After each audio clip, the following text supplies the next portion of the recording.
যখনই আমি কোনো উঁচু লেভেলের কথা বলি, আপনাকে সেখানে যেতে বেশি কষ্ট সহ্য করতে হবে, আপনাকে যন্ত্রণা সহ্য করতে হবে সেখানে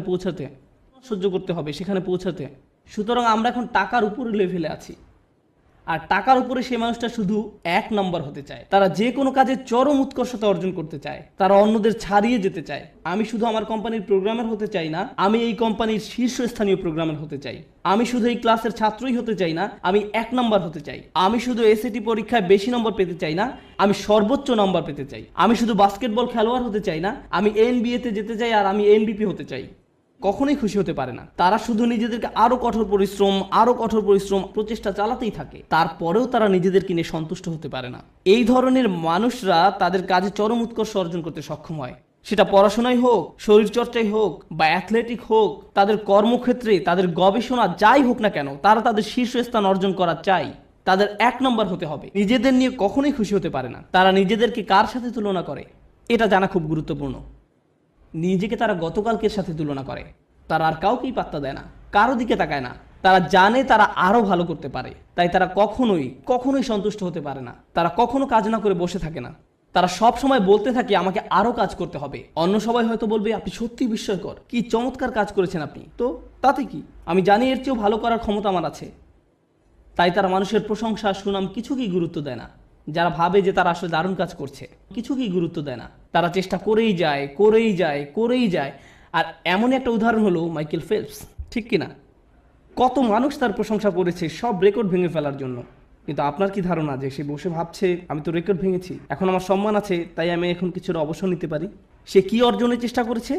উৎকর্ষতা। তাই সে কখনোই সন্তুষ্ট হতে পারবে না। সে চেষ্টা করতেই থাকবে, মেশিনের মতো সামনে যেতেই থাকবে আরো দ্রুত গতিতে। এমন মানুষ দুনিয়াতে খুব কমই আছে, খুবই কম। অনেকেই এখানে বসে আছেন যারা স্কুলে পাশ করার গ্রেড পেলেই খুশি, তখনই তারা সুখের খোঁজে প্লে স্টেশন নিয়ে খেলতে বসে যায়।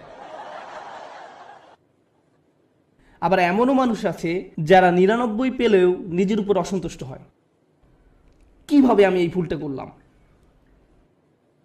এমনটা সাধারণত ছেলেরা করে না, মেয়েরা করে। উৎকর্ষতা অর্জনের ব্যাপারে কথা বলতে বলতে আরও একটা কথা বলতে চাই, যে আমি জীবিকা অর্জনের জন্য কি করি। আমার সত্যিকার অর্থে কোনো চাকুরি নেই, কিন্তু আমার ক্যারিয়ারের একটা অংশ হলো যে আমি কম বয়স্ক ছেলে মেয়েদেরকে আরবি শিখাই। এটা একটা বেশ ইন্টেন্সিভ প্রোগ্রাম। তাদের আরবি কিছুটা শেখাতে 9 মাস লেগে যায়। ক্লাসের অর্ধেক থাকে ছেলে আর অর্ধেক মেয়ে, 30 জন ছেলে 30 জন মেয়ে। মেয়েরা গত 5 বছর ধরেই পরীক্ষায় ছেলেদের চেয়ে অনেক ভালো নাম্বার পেয়েছে, খুবই ভালো করেছে তারা।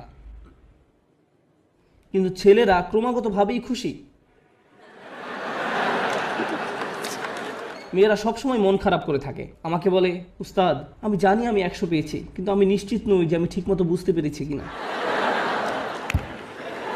এদিকে এক ছেলে 25 নম্বর পেয়েছে, আর সে বলছে ওকে আমি বুঝতে পেরেছি।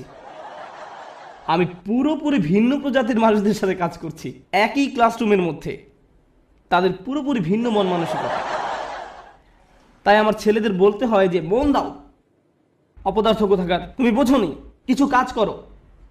আর এদিকে মেয়েদেরকে আমার বলতে হয় শান্ত হ, তুমি ঠিকই বুঝতে পেরেছ।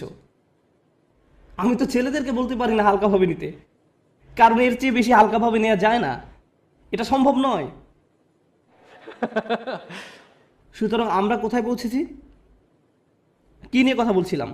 ঠিক আছে, আমাকে একটু সাহায্য করুন। একদম নিচ থেকে আবার শুরু করতে চাই। সুখ, সামাজিকতা, জনপ্রিয়তা, সম্মান, টাকা,